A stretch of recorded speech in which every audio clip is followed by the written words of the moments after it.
जय Hind. Jharkhand police constable का vacancy आ गया है, नोटिफिकेशन भी आ चुका है। आपको जो है टोटल 4,919 पोस्ट पर ये बहाली होने वाला है। इसका अप्लाई डेट है, फॉर्म अप्लाई कर सकते हैं आप लोग 15 जनवरी से लेके 14 फरवरी तक इसको अप्लाई कर सकते हैं। करेक्शन का डेट दिया है 20 फरवरी से लेकर 22 फरवरी तक।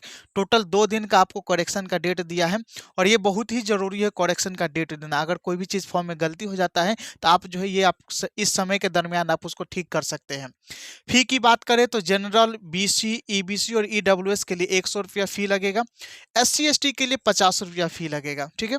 योग्यता आपको 10वीं पास होनी चाहिए। आप किसी भी बोर्ड से यानी कि भारत के किसी भी बोर्ड से 10वीं पास किए हुए हैं तो आप इस फॉर्म को भर सकते हैं। इसका मतलब यह है कि सिर्फ झारखंड वाले ही नहीं, भारत के कोई भी बोर्ड, कोई भी स्टेट से जो है आप 10वीं पास किए हैं, कहीं के भी निवासी है तो आप इस फॉर्म को भर सकते हैं। उसके बाद एज लिमिट की बात किया जाए तो 18 से 25 वर्ष एज लिमिट है।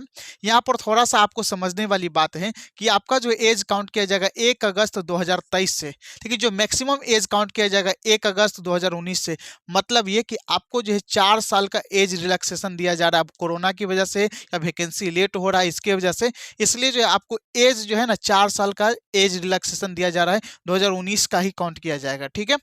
उसके बाद बात करते हैं हाइट की। तो मेल का जो हाइट है जनरल, ओबीसी और ईडब्ल्यूएस के लिए 160 सेंटीमीटर और एससी एसटी के लिए हाइट होनी चाहिए, ऊंचाई होनी चाहिए 155 सेंटीमीटर। फीमेल के लिए हाइट कितना होना चाहिए? तो फीमेल के लिए हाइट जो है 148 सेंटीमीटर होनी चाहिए।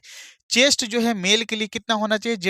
जिसमें जनरल, ओबीसी, ईडब्ल्यूएस के लिए 81 सेंटीमीटर और एससी एसटी के लिए जो है 79 सेंटीमीटर जो है आपका चेस्ट होनी चाहिए। रनिंग की बात करें तो मेल के लिए रनिंग जो है 10 किलोमीटर 60 मिनट में और फीमेल के लिए रनिंग होनी चाहिए 5 किलोमीटर 40 मिनट में। अब आते हैं सिलेक्शन प्रोसेस के ऊपर कि आपको कैसे सिलेक्शन प्रोसेस से गुजरना पड़ेगा। देखिए, सिलेक्शन प्रोसेस में आपको सबसे पहले फिजिकल पास करना पड़ेगा। जी हाँ, इसमें सबसे पहले फिजिकल है। फिजिकल के बाद ये फिजिकल जो है क्वालिफाइंग नेचर का है। उसके बाद मेडिकल आपको देना पड़ेगा, तब आपको जाकर रिटन एग्जाम देना पड़ेगा। जैसे आर्मी में होता है ना कि पहले फिजिकल, उसके बाद मेडिकल, तब रिटन एग्जाम, उसी प्रकार जो इसमें आपको पास करना पड़ेगा। पहले फिजिकल, उसके बाद मेडिकल, तब रिटन एग्जाम। अब रिटन एग्जाम में जो है ना किस प्रकार से रिटन एग्जाम होगा उसके बारे में समझते हैं। सिलेबस क्या है देखिए, दो को पेपर होगा, पेपर 1 और पेपर 2। देखिए, पेपर 1 में जो है सिर्फ और सिर्फ भाषा का आपको चेक किया जाएगा। भाषा का जो है 100 प्रश्न रहेगा, वो भी वैकल्पिक प्रश्न रहेगा, यानी कि ऑब्जेक्टिव टाइप प्रश्न रहेगा।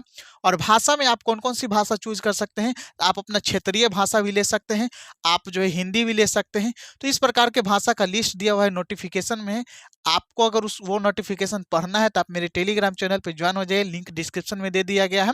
आप वहाँ पर ज्वाइन हो जाइए। हम उस ग्रुप में जो है टेलीग्राम ग्रुप में पूरा पीडीएफ डाल देंगे, आप वहाँ पर भाषा पढ़ सकते हैं। ठीक है।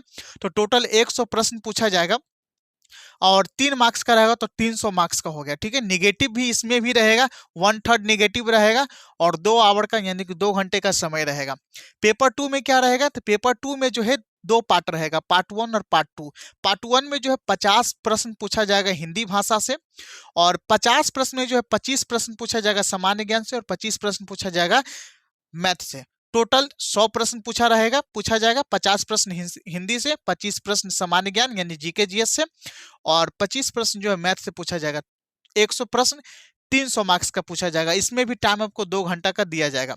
अब यहाँ पर देखिए, जो सिलेक्शन प्रोसेस होगा, ये दोनों मार्क्स को यानी कि ये 300 मार्क्स, ऊपर वाला 300 मार्क्स, पेपर 1 का 300 मार्क्स और पेपर 2 का 300 मार्क्स जोड़कर 600 मार्क्स पर जो है आपका मेरिट लिस्ट बनेगा। ये नहीं कि ये क्वालिफाइंग नेचर का, ऐसा बात नहीं है।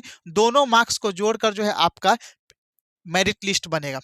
उसके बाद आपका सैलरी की बात करें तो सैलरी जो है 21,700 से लेकर 69,100, यानी कि शुरुआती आपको 21,700 होगा और आप रिटायरमेंट जाते जाते आपका सैलरी 69,100 तक रहेगा। ठीक है। तो ये पूरा प्रोसेस, आपको पूरी जानकारी आपको बता दी है। अगर आपको कोई भी डाउट है, कोई भी क्वेश्चन है, कोई भी क्वेरी है तो आप मुझे कमेंट सेक्शन में लिख सकते हैं। अगर वीडियो अच्छा लगा तो लाइक कीजिएगा, चैनल को सब्सक्राइब कीजिएगा। फिर मिलते हैं नेक्स्ट वीडियो में। जय हिंद।